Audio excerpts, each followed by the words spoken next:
Ujian di Gunung Thunderhead bagaikan badai petir surgawi yang hampir membunuhku. Kupikir aku telah berhasil melewatinya, sampai aku kembali ke akademi untuk berlatih jurus pedang dan melukai pikiran mentorku untuk pertama kalinya. Ya Tuhan, Ethan terlihat sangat tampan saat berlatih. Aku hanya ingin menerjangnya. Pedang itu terlepas dari genggamanku, berjatuhan di lantai marmer. Fokusku, pusat spiritualku, hancur berkeping-keping. Namaku Ethan Thorne di Akademi Ethelgard, dan di dunia penyihir pada umumnya, aku dikenal sebagai anak ajaib generasiku. Aku juga satu-satunya murid Evelyn Reed, kepala Starlight Spire. Mentorku, Evelyn, adalah seorang legenda. Dia sangat cantik dengan sikap yang begitu dingin hingga bisa membekukan api. Dia menjaga jarak dengan semua orang. Kepadaku, instruksinya ketat. Kata-katanya singkat dan tepat. Aku selalu berpikir dia seperti gunung es, cantik dan mustahil untuk dilelehkan. Kupikir perasaanku padanya hanyalah rasa hormat, kekaguman, mungkin bahkan sedikit rasa takut. Lalu, 3 hari yang lalu, aku kembali dari Gunung Thunderhead. Sebuah sambaran petir surgawi yang aneh menghantam kepalaku. Aku tidak mati, tetapi aku terbangun dengan kekuatan baru yang aneh ini. Dan itulah yang membawaku ke sekarang. Aku berada di lapangan latihan di Starlight Spire. Seperti biasa, Evelyn berdiri di dekat pagar pembatas JD berwarna putih. Tangannya terlipat di belakang punggungnya, mengenakan pakaian putih yang menyaingi salju di puncak tertinggi. Dia memperhatikanku dengan tatapan dingin dan acuh tak acuh. Bentuk tubuhmu lumayan, tetapi aliran energimu lambat. Kurang harmonis, suaranya yang tegas terdengar tajam seperti biasa. Sebelumnya aku akan menerima kritik itu dengan sepenuh hati, menundukkan kepala dan berusaha menyempurnakan teknikku. Tetapi sekarang, suara yang sama sekali berbeda bergema di benakku, menenggelamkan suaranya. Lihat pinggangnya, kakinya, garis-garis lengannya. Dia seperti fantasi berjalan. Bentuk tubuhnya sangat seksi. Dan keringatnya, lihatlah keringat yang menetes di lehernya. Aku ingin menyeka keringat itu untuknya. Tidak, Evelyn, tenangkan dirimu. Kau mentornya, sang guru yang dingin dan angkuh. Tanganku mulai gemetar. Inti tubuhku pun bergetar. 3 hari terakhir ini terasa seperti keabadian. Awalnya aku ngeri, yakin aku sudah kehilangan akal dan menderita psikosis magis. Kemudian datanglah tes-tes hati-hati, eksperimen-eksperimen halus. Akhirnya aku harus menerima kebenaran yang menyedihkan. Aku, Ethan Thorne, bisa mendengar pikiran batin Ratu Esku, mentorku, dan pikiran batinnya, ya, itu tidak sesuai dengan citra publiknya. Jauh sekali. Ethan, suara dingin Evelyn kembali memecah pikiran kacauku. Aku tersentak. Dia mengambil pedangku dan membungkuk dalam. Ya, guru, pikiranmu sedang melayang. Dia meluncur ke arahku. Setiap langkahnya anggun, auranya seperti dari dunia lain. Aku menundukkan kepala, tidak berani menatap wajahnya yang sangat tampan itu. Aku takut akan tertawa terbahak-bahak jika melakukannya. Ya Tuhan, dia terlihat lebih tampan dari dekat. Dadanya, samar-samar garis perutnya. Aku hanya ingin menerjangnya. Kenapa dia tidak menatapku? Apakah riasanku salah? Apakah gaun ini kurang anggun? Sialan, aku bahkan mengenakan jubah anggun Moonglow yang baru. Dia sangat menggemaskan dengan kepala tertunduk. Oh tidak, apa yang harus kulakukan? Aku benar-benar ingin mengacak-acak rambutnya. Aku menundukkan kepala lebih rendah lagi. Tuhan, aku mohon, berhenti. Telingaku terasa seperti terbakar. Dia berhenti tepat di depanku. Aroma samar dan elegan dari bunga teratai dingin tercium di hidungku. Tatap aku, pasrah. Aku mengangkat kepala dan menatap matanya. Matanya seperti kolam jernih yang dalam di musim gugur. Tenang, acuh tak acuh, tidak menunjukkan emosi apapun. Jika aku tidak bisa mendengar badai yang mengamuk di pikirannya, aku pasti akan tertipu sepenuhnya. Dia menatapku. Matanya sangat indah. Aku bisa mati saja. Tetap tenang, Evelyn. Kau adalah kepala menara ini. Kau harus tenang. Sial. Jantungku berdetak terlalu cepat. Apakah wajahku memerah? Aku butuh pengalihan perhatian. Dia mengulurkan jari rampingnya dan dengan lembut menyentuh ruang di antara alisku. Sentuhannya terasa dingin, tetapi mengirimkan kejutan seperti listrik ke seluruh tubuhku. Aku menyentuhnya. Kulitnya begitu halus. Ekspresinya tetap setenang danau beku. Inti dirimu tidak stabil. Auramu tipis. Sepertinya cobaan di Gunung Thunderhead telah merusak fondasimu. Aku punya pil penjelas. Minumlah dan bermeditasilah selama 1 jam. Dia menarik jarinya, memperlihatkan pil kristal transparan yang terletak di telapak tangan yang pucatnya. Aku menatap pil itu, badai emosi yang bertentangan berkecamuk di dalam diriku. Aku menghabiskan banyak uang untuk membuatnya untuknya dari jantung teratai salju berusia 300 tahun. Aku bertanya-tanya apakah dia akan menyukainya. Mengapa dia tidak meminumnya? Apakah dia tidak menginginkannya? Oh tidak. Apakah dia akan menjauhiku sekarang? Ini bencana. Mengapa memenangkan hatinya begitu sulit? Pikiranku berkediut. Aku cepat-cepat mengambil pil itu dari tangannya. Terima kasih Tuan. Jika tidak, aku yakin drama batinnya akan segera mencapai akhir musim yang tragis.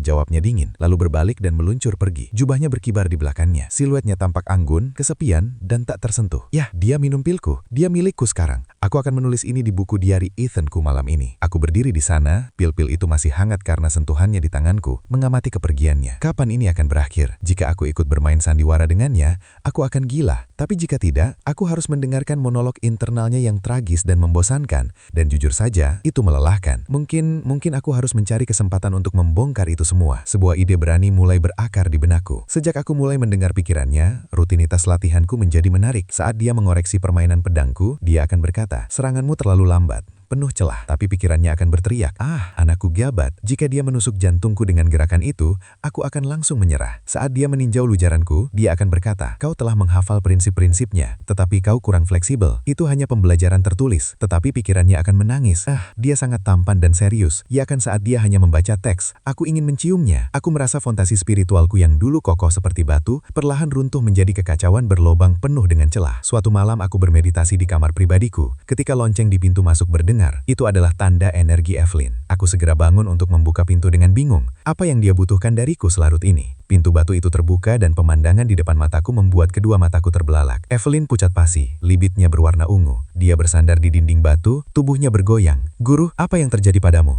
teriakku, bergegas maju untuk menopangnya. Tubuhnya lembut dan panas secara tidak wajar. Saya sedang menyelidiki perhadiran iblis, dan saya ceroboh. Saya diracuni. Suaranya lemah, nafasnya tersengal-sengal, seakan-akan dia berada di ambang kematian. Jantungku berdebar-debar. Insting pertamaku adalah menyalurkan energinya kepadanya untuk mendiagnosis masalahnya. Tetapi di detik berikutnya, suara batinnya yang sehat dan penuh energi meledak di pikiranku.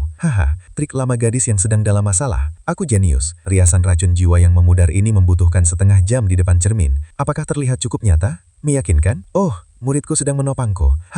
Akhirnya. Aku punya alasan untuk bersandar padanya. Dia bahkan lebih kokoh dari yang kubayangkan. Dada itu, lengan itu begitu kuat. Dia sangat mengkhawatirkanku. Ini hebat. Tanganku yang memegangnya membeku di tempat. Ya Tuhan, dia berpura-pura diracuni hanya untuk menggodaku. "Guru, Anda pantas mendapatkan Oscar untuk penampilan itu." "Guru, racun jenis apa ini?" "Saya akan segera melapor ke kepala sekolah dan memanggil para tetua dari Menara Alkemi," kataku sambil memaksakan ekspresi panik dan berusaha menahan tawa. "Tidak ada waktu," bisiknya, menggelengkan kepalanya lemah saat dia ambruk lebih dalam ke pelukanku. "Racun ini disebut pembalikan eterik. Satu-satunya obatnya adalah seseorang dengan inti aspek muda murni untuk mentransfer energinya kepadaku melalui mulut." Suaranya menjadi lebih lembut dan rona merah mencurigakan muncul di pipinya. Ini klasik dari novel romantis lama. Tidak pernah gagal. Transfer energi mulut ke mulut. Itu pada dasarnya ciuman. Maukah kau melakukannya? Oh, persetan dengan harga diriku. Aku akan melakukannya. "Guru, tawa batinmu mulai membuatku takut." Aku hampir kehilangan ketenangan mendengarkan perdebatan batinnya. Tapi tetap saja, karena dia sudah bersusah payah menyiapkan panggung, bukankah tidak sopan jika pemeran utama tidak memainkan perannya? Sebuah ide muncul di benakku. Sedikit rencana balasan, dan pernafasan buatan dari mulut ke mulut. Aku tergagap, berpura-pura terkejut dan bingung. Tapi itu tidak pantas.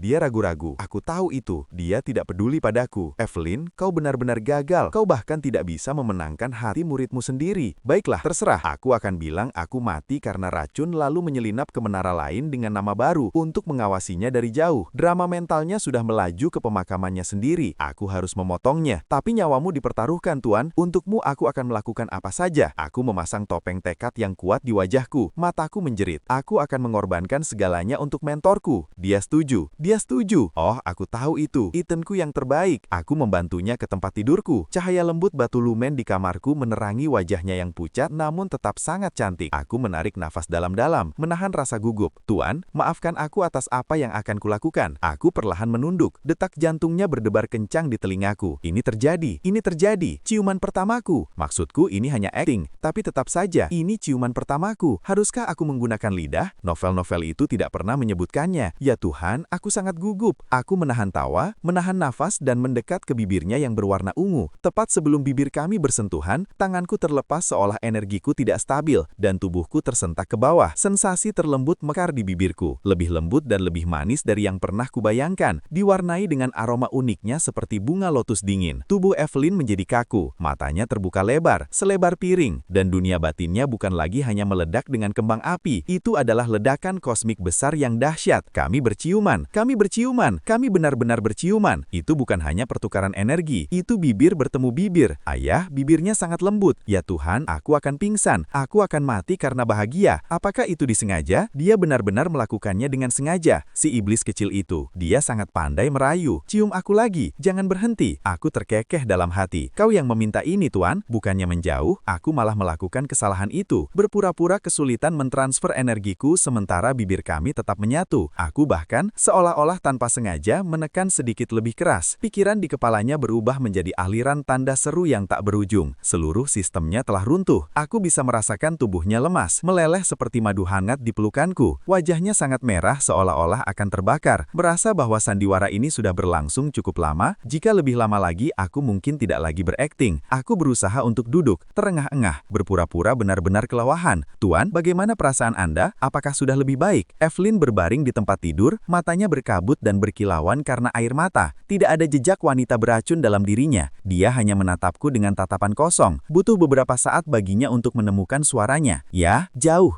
lebih baik. Tanpa sadar ia menyentuh bibirnya sendiri. Tatapannya menghindar, tak mampu bertemu pandang denganku. Ya Tuhan, aku keluar dari peran. Aku pasti terlihat seperti orang aneh sekarang. Cepat, pakai kembali topeng Ratu Es itu. Ia berdeham, memaksakan dirinya kembali ke persona dingin itu. Terima kasih atas bantuanmu. Ethan, racunnya sudah dibersihkan. Aku hanya kehabisan energi dan perlu istirahat. Saat berbicara, ia melompat dari tempat tidur dengan gerakan lincah yang sama sekali mengkhianati kondisinya yang kelelahan. Hanya rona merah di wajah dan telinganya yang menunjukkannya. Karena aku baik-baik saja, aku akan pergi. Dengan itu, ia praktis berlari menuju pintu. Di pintu masuknya, ia berhenti membelakangiku dan berkata dengan nada dinginnya yang biasa, kejadian malam ini tidak boleh diceritakan kepada siapapun.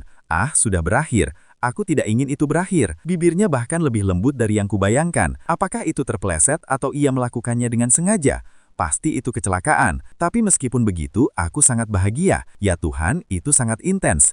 Aku harus menulis ini di buku harianku saat aku kembali. Tidak, aku harus menggambarnya untuk mengabadikannya selamanya. Bahkan sebelum pikiran itu selesai, sosoknya hilang ke dalam malam. Aku menyaksikan pelariannya yang panik, dan akhirnya aku tidak bisa menahannya lagi. Tawa kecil keluar dari bibirku. Berhari-hari setelah malam itu, Evelyn tidak berani mendekatiku. Setiap kali dia melihatku dari jauhan, ia akan lari seperti kelinci terkejut mencari jalan pintas terpanjang. Tapi monolog batinnya lebih aktif dari sebelumnya. Dia datang ke sini. Dia datang ke sini.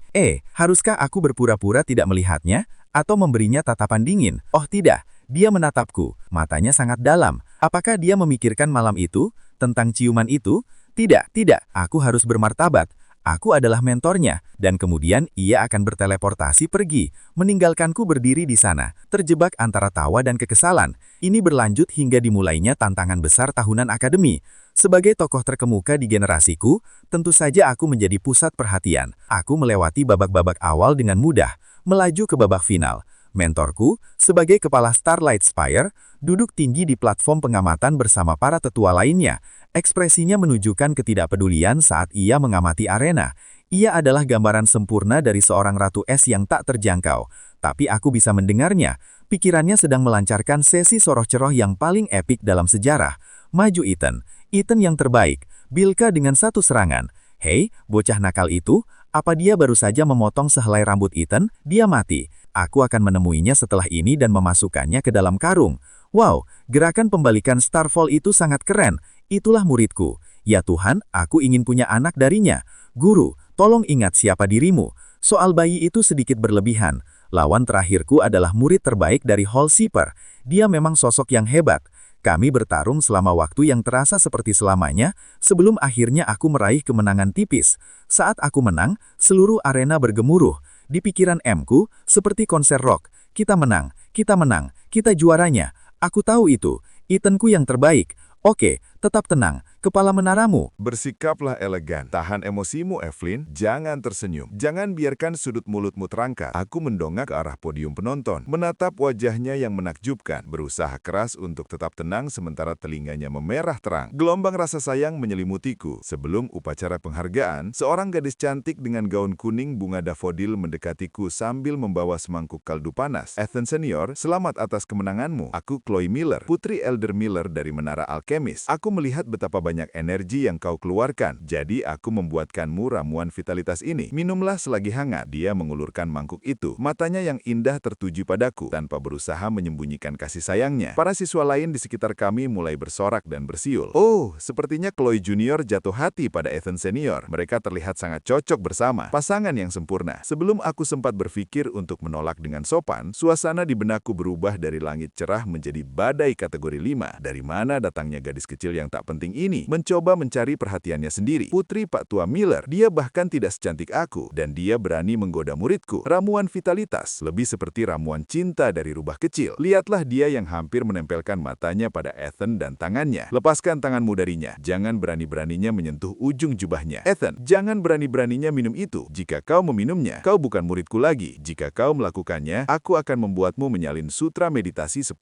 kali. Tidak, 100.000 kali. Rasa iri itu begitu kuat. Aku hampir bisa menciumnya dari jarak 50 kaki. Rasanya seperti setong cuka tua yang tiba-tiba hidup. Merasa geli, aku sengaja mundur selangkah, menciptakan jarak antara diriku dan Chloe. Terima kasih atas kebaikanmu, Junior Chloe, tapi M-ku mengajariku untuk tidak pernah menerima hadiah yang belum kudapatkan. Aku tidak bisa menerima ini. Wajah Chloe muram. Senior Ethan, aku tidak bermaksud apa-apa. Aku hanya mengagumimu. Mengaguminya. Omong kosong. Kau hanya haus akan tubuhnya. Dasar perempuan murahan. Pikiran batin mentorku kini berubah menjadi hinaan. Aku merasa jika aku tidak segera menyelesaikan ini, dia akan melompat dari podium dan merobek-robek kedatangannya sendiri. Saat itu, kepala sekolah datang, siap untuk memberikan penghargaan. Melihat pemandangan itu, pria tua yang baik hati itu terkekeh. Sepertinya juara kita cukup populer di kalangan murid perempuan. Ethan, anakku, kau sudah cukup umur untuk memikirkan pasangan. Putri Elder Miller di sini adalah pilihan yang sangat baik dari segi bakat maupun penampilan. Mendengar kata-katanya, rona merah kembali ke pipi Chloe, dan dia menatapku dengan malu-malu. Namun, dunia batin mentor saya baru saja memasuki kiamat. Semuanya sudah berakhir. Semuanya sudah berakhir. Bahkan kepala sekolah pun ikut berperan sebagai mak comblang. Anakku yang sempurna, yang kubesarkan dengan sangat hati-hati, akan direbut oleh anak babi. Ethanku, dia akan dicuri dariku. Tidak. Hatiku hancur. Evelyn, kau gagal. Kau bahkan tidak bisa mempertahankan muridmu sendiri. Pikirannya dipenuhi kesedihan yang mendalam. Sungguh tragis. Aku tidak tahu apakah harus mengasihaninya atau menertawakannya. Aku berbalik. Aku tidak menatap Chloe, juga tidak menatap kepala sekolah. Sebaliknya, aku menatap langsung ke panggung tinggi itu, ke sosok yang anggun dan sendirian itu. Aku membungkuk dalam ke arahnya, dan suaraku yang diperkuat oleh energiku sendiri menggema di seluruh arena. Kepala sekolah, dengan segala hormat, jalanku sudah dipilih. Dalam hidup ini, aku, Ethan Thorne, bersumpah untuk melayani mentorku dan hanya mentorku, untuk melindunginya selalu dan selamanya. Keheningan total. Semua orang terkejut dengan pernyataan publikku yang mengejutkan. 1000 pasang mata, terkejut, bingung, tidak percaya, melirik bolak-balik antara aku dan anak buahku. Wajah Chloe pucat pasi, tapi aku hanya memperhatikannya. Untuk priaku yang angkuh dan dingin seperti es, dunia batinnya setelah sesaat mengalami kegagalan sistem total, mengalami ledakan terbesar dalam sejarahnya. Musik. Apa yang dia katakan? Dia bilang dia hanya akan melayaniku selamanya. Dia mengaku kepadaku di depan seluruh akademi. Tuhanku, ini terjadi terlalu cepat. Aku akan terbang. Aku akan naik ke surga. Jangan ada yang mencoba menghentikanku. Haha, apa kau dengar itu? Dasar bodoh. Dia milikku. Kejam. Hei kau, gadis Miller, apa kau melihat itu? Kau tidak punya kesempatan. Haha. Tapi di luar, setelah keterkejutannya, dia hanya perlahan mengangguk padaku. Bibirnya yang sempurna terbuka, dan dia mengucapkan beberapa kata yang sangat tenang. Seorang murid dengan sentimen mulia. Para tetua di sekitarnya hanya saling menatap. Yakin mereka salah dengar. Kepala sekolah batuk canggung, mencoba meredakan situasi. Pengabdian Ethan kepada mentornya memang patut diagumisi. Ya, menghormati guru adalah kualitas yang baik. Aku menatap Evelyn yang berusaha keras untuk tetap tenang, dan kegembiraan yang hampir meledak darinya, dan aku tak bisa menahan senyum. Guru, pikirku, kemampuan aktingmu semakin bagus, tapi aku sangat menantikan hari di mana aku bisa mengupas semua lapisan itu sendiri. Aku ingin tahu ekspresi seperti apa yang akan kau tunjukkan saat itu. Di pesta kemenangan Grand Gauntlet, haulnya bediung. Sebagai juara, aku menjadi pusat perhatian dengan aliran orang yang terus-menerus ingin memberikan ucapan selamat, tapi aku tetap mengingat komentar batin mentorku, menjaga jarak yang sopan namun tegas dari murid perempuan manapun yang mendekatiku. Evelyn duduk di meja utama dengan sikap pendiam dan tertutup seperti biasanya, namun matanya terus melirik ke arahku. Setiap kali aku menolak minuman dari pengagum yang berharap, sebaris teks akan lintas di benaknya. Bagus sekali, itulah anakku. Ya, itulah wajahnya, dingin, kejam, hancurkan semua harapan kecil mereka yang mengedihkan. Sementara itu, dia sendiri, yang tidak seperti biasanya, menegak gelas demi gelas anggur kelopak bulan untuk merayakan keberhasilannya. Kepala sekolah dan para tetua lainnya menghujani aku dengan pujian dan menumpuk hadiah. Aku berterima kasih kepada mereka masing-masing dengan ramah. Tapi pandanganku selalu kembali ke sosok pendiam berwarna putih itu, menyesap anggurnya. Mentorku bahagia malam ini. Wajahnya tampak datar, tapi aku bisa mendengar pikirannya dengan jelas. Muridku yang terbaik, yang terhebat. Apa kau melihat ekspresi wajah para tetua lainnya? Rasa iri apa? Sangat memuaskan. Mereka dulu mengatakan menara Starku tidak punya masa depan. Nah, lihat siapa yang tertawa sekarang. Anakku membuatku sangat bangga hari ini. Aku harus memberikan hadiah yang layak ketika kita kembali. Hadiahnya apa? Mungkin aku bisa memberikan diriku sendiri sebagai hadiah. Haha, nanti aku pura-pura mabuk saja. Aku hampir tersedak minumanku sendiri. Tuan, pikiranmu semakin berbahaya setiap menitnya. Benar saja, di tengah pesta, dia mulai kehilangan kesadaran. Pertama, rona merah yang menawan muncul di pipinya. Matanya menjadi kabur. Kemudian, tubuhnya mulai goyang. Apakah aku berlebihan? Namun efeknya tampaknya berhasil. Semuanya tampak yakin. Mengapa Ethan belum datang menjemputku? Lihat aku. Mentormu yang malang hampir jatuh. Jika aku jatuh, maukah kau menjadi orang pertama yang bergegas dan menangkapku? Aku menyaksikan pertunjukan solonya. Senyum tipis di bibirku. Ujian di Gunung Thunderhead bagaikan badai petir surgawi yang hampir membunuhku. Kupikir aku telah berhasil melewatinya sampai aku kembali ke akademi untuk berlatih jurus pedang dan melukai pikiran mentorku untuk pertama kalinya. Ya Tuhan, Ethan terlihat sangat tampan saat berlatih. Aku hanya ingin menerjangnya. Pedang itu terlepas dari genggamanku, berjatuhan di lantai marmer. Fokusku, pusat spiritualku, hancur berkeping-keping. Namaku Ethan Thorne di Akademi Ethelgard, dan di dunia penyihir pada umumnya, aku dikenal sebagai anak ajaib generasiku. Aku juga satu-satunya murid Evelyn Reed, kepala Starlight Spire. Mentorku, Evelyn, adalah seorang legenda. Dia sangat cantik dengan sikap yang begitu dingin hingga bisa membekukan api. Dia menjaga jarak dengan semua orang. Kepadaku, instruksinya ketat. Kata-katanya singkat dan tepat. Aku selalu berpikir dia seperti gunung es, cantik dan mustahil untuk dilelehkan. Kupikir perasaanku padanya hanyalah rasa hormat, kekaguman, mungkin bahkan sedikit rasa takut. Lalu, 3 hari yang lalu, aku kembali dari Gunung Thunderhead. Sebuah sambaran petir surgawi yang aneh menghantam kepalaku. Aku tidak mati, tetapi aku terbangun dengan kekuatan baru yang aneh ini. Dan itulah yang membawaku ke sekarang. Aku berada di lapangan latihan di Starlight Spire. Seperti biasa, Evelyn berdiri di dekat pagar pembatas JD berwarna putih. Tangannya terlipat di belakang punggungnya, mengenakan pakaian putih yang menyaingi salju di puncak tertinggi. Dia memperhatikanku dengan tatapan dingin dan acuh tak acuh. Bentuk tubuhmu lumayan, tetapi aliran energimu lambat. Kurang harmonis, suaranya yang tegas terdengar tajam seperti biasa. Sebelumnya aku akan menerima kritik itu dengan sepenuh hati, menundukkan kepala dan berusaha menyempurnakan teknikku. Tetapi sekarang, suara yang sama sekali berbeda bergema di benakku, menenggelamkan suaranya. Lihat pinggangnya, kakinya, garis-garis lengannya. Dia seperti fantasi berjalan. Bentuk tubuhnya sangat seksi. Dan keringatnya, lihatlah keringat yang menetes di lehernya. Aku ingin menyeka keringat itu untuknya. Tidak, Evelyn, tenangkan dirimu. Kau mentornya, sang guru yang dingin dan angkuh. Tanganku mulai gemetar. Inti tubuhku pun bergetar. 3 hari terakhir ini terasa seperti keabadian. Awalnya aku ngeri, yakin aku sudah kehilangan akal dan menderita psikosis magis. Kemudian datanglah tes-tes hati-hati, eksperimen-eksperimen halus. Akhirnya aku harus menerima kebenaran yang menyedihkan. Aku, Ethan Thorne, bisa mendengar pikiran batin Ratu Esku, mentorku, dan pikiran batinnya, ya, itu tidak sesuai dengan citra publiknya. Jauh sekali. Ethan, suara dingin Evelyn kembali memecah pikiran kacauku. Aku tersentak. Dia mengambil pedangku dan membungkuk dalam. Ya, guru, pikiranmu sedang melayang. Dia meluncur ke arahku. Setiap langkahnya anggun, auranya seperti dari dunia lain. Aku menundukkan kepala, tidak berani menatap wajahnya yang sangat tampan itu. Aku takut akan tertawa terbahak-bahak jika melakukannya. Ya Tuhan, dia terlihat lebih tampan dari dekat. Dadanya, samar-samar garis perutnya. Aku hanya ingin menerjangnya. Kenapa dia tidak menatapku? Apakah riasanku salah? Apakah gaun ini kurang anggun? Sialan, aku bahkan mengenakan jubah anggun Moonglow yang baru. Dia sangat menggemaskan dengan kepala tertunduk. Oh tidak, apa yang harus kulakukan? Aku benar-benar ingin mengacak-acak rambutnya. Aku menundukkan kepala lebih rendah lagi. Tuhan, aku mohon, berhenti. Telingaku terasa seperti terbakar. Dia berhenti tepat di depanku. Aroma samar dan elegan dari bunga teratai dingin tercium di hidungku. Tatap aku, pasrah. Aku mengangkat kepala dan menatap matanya. Matanya seperti kolam jernih yang dalam di musim gugur. Tenang, acuh tak acuh, tidak menunjukkan emosi apapun. Jika aku tidak bisa mendengar badai yang mengamuk di pikirannya, aku pasti akan tertipu sepenuhnya. Dia menatapku. Matanya sangat indah. Aku bisa mati saja. Tetap tenang, Evelyn. Kau adalah kepala menara ini. Kau harus tenang. Sial. Jantungku berdetak terlalu cepat. Apakah wajahku memerah? Aku butuh pengalihan perhatian. Dia mengulurkan jari rampingnya dan dengan lembut menyentuh ruang di antara alisku. Sentuhannya terasa dingin, tetapi mengirimkan kejutan seperti listrik ke seluruh tubuhku. Aku menyentuhnya. menyentuhnya. Aku menyentuhnya. Kulitnya begitu halus.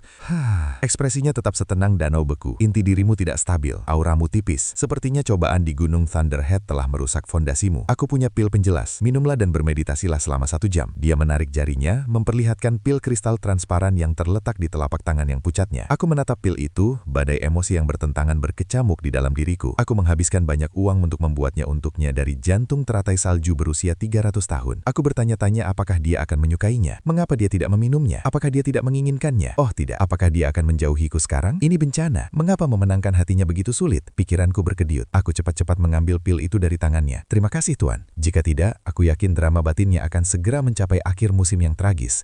Jawabnya dingin, lalu berbalik dan meluncur pergi. Jubahnya berkibar di belakangnya. Siluetnya tampak anggun, kesepian, dan tak tersentuh. Yah, dia minum pilku. Dia milikku sekarang. Aku akan menulis ini di buku diari Ethanku malam ini. Aku berdiri di sana, pil-pil itu masih hangat karena sentuhannya di tanganku, mengamati kepergiannya. Kapan ini akan berakhir? Jika aku ikut bermain sandiwara dengannya, aku akan gila. Tapi jika tidak, aku harus mendengarkan monolog internalnya yang tragis dan membosankan. Dan jujur saja, itu melelahkan. Mungkin aku harus mencari kesempatan untuk membongkar itu semua. Sebuah ide berani mulai berakar di benakku. Sejak aku mulai mendengar pikirannya, rutinitas latihanku menjadi menarik. Saat dia mengoreksi permainan pedangku, dia akan berkata, "Seranganmu terlalu lambat. Penuh celah," tapi pikirannya akan berteriak, anakku gabat. Jika dia menusuk jantungku dengan gerakan itu, aku akan langsung menyerah. Saat dia meninjau lujaranku, dia akan berkata, "Kau telah menghafal prinsip-prinsipnya, tetapi kau kurang fleksibel. Itu hanya pembelajaran tertulis." Tetapi pikirannya akan menangis.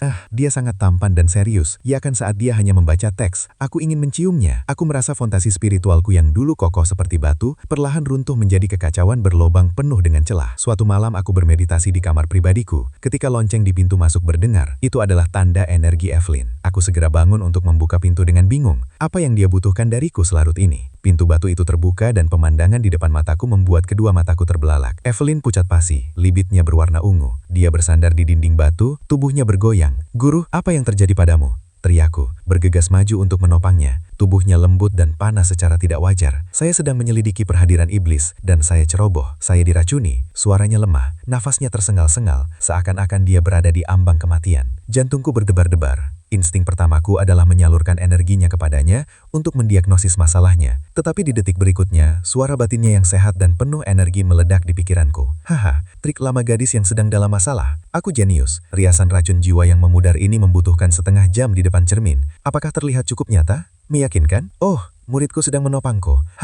Akhirnya. Yang kuhormati menjadi seperti ini, namun perlahan aku mulai menyadari sesuatu. Aku berhenti, menatap matanya lurus-lurus. Versi mentorku ini sebenarnya jauh lebih menggemaskan. Dia membeku, lupa menangis, hanya menatapku. "Apa yang kau katakan?" Dia menyebutku menggemaskan. Aku tak bisa menahan senyum melihat ekspresi bingungnya, mendengarkan pikiranmu, melihatmu dengan canggung memeragakan adegan dari novel romantismu, melihatmu cemburu padaku, bahagia untukku, melihatmu berjuang mempertahankan persona Ratu Esmu sambil diam-diam menyemangatiku dan tergila-gila padaku. Tahukah kau bagaimana rasanya, Guru? Itu ajaib. Rasanya seperti aku memiliki kunci rahasia ke hatimu, sekilas tentang dirimu yang sebenarnya, bersemangat dan menggemaskan. Aku tidak merasa sedang menonton lelucon. Aku hanya merasa mentorku bukan lagi dewi yang jauh dan tak terjangkau di atas tumpuan. Dia bisa menangis dan tertawa, dan cemburu, dan malu, dan memikirkan segala macam hal konyol. Dia menjadi nyata, berwujud, dan aku mendapati fokusku lebih kacau dari sebelumnya karena itu kacau untukmu. Dia benar-benar terstand. Drama tragis di kepalanya digantikan oleh serangkaian tanda tanya yang berkedip-kedip. Apakah dia mengaku padaku? Dia tidak membongkar rahasiaku hanya untuk mempermalukanku. Dia menyukaiku. Dia menyukai diriku yang penuh monolog batin yang gila. Apakah ini nyata? Apakah aku bermimpi? Secara naluriah, dia mencubit dirinya sendiri. Aduh, ini benar-benar nyata. Melihatnya seperti ini, begitu polos dan menggemaskan, aku tak bisa menahan diri lagi. Aku mencondongkan tubuh ke depan, menangkup wajahnya dengan tanganku. Dia tersentak dan aku menundukkan kepala, mencium bibirnya. Kali ini, itu bukan kecelakaan. Itu bukan rencana balasan. Itu ciuman sungguhan, posesif, dipenuhi dengan semua cinta yang selama ini kupendam, dan meluap dengan pemahaman diam-diam yang telah tumbuh di antara kami. MMP, mata Evelyn terbuka lebar. Otaknya benar-benar mati. Kay, dia menciumku. Dia benar-benar menciumku. Ini bukan akting. Ini bukan mimpi. Semua rasa malu, semua kecemasan, semua patah hati, semuanya lenyap dalam satu ciuman itu, digantikan oleh gelombang pasang kebahagiaan dan kemanisan yang murni. Setelah kejutan awal, naluri tubuhnya mengalahkan rasa malunya. Dengan gemetar, dia mengangkat tangannya bukan hanya untuk melingkari leherku, tetapi untuk menarikku lebih dekat dan memelukku erat. Dia mulai membalas ciumanku, canggung dan tidak berpengalaman, tetapi dengan ketulusan yang membuatku terengah-engah. Ciuman itu panjang dan dalam, seolah-olah kami mencoba menuangkan ketegangan diam-diam dan kasih sayang rahasia selama berminggu-minggu ke dalam momen tunggal itu. Kami hanya berpisah ketika kebutuhan akan udara menjadi sangat besar. Wajah pria itu memerah indah. Dia terengah-engah, matanya berkilauan dengan air mata, pancaran cahaya di sekitarnya. Kepala yang dingin dan angkuh itu telah hilang, digantikan oleh seorang gadis yang baru saja jatuh cinta. Kau,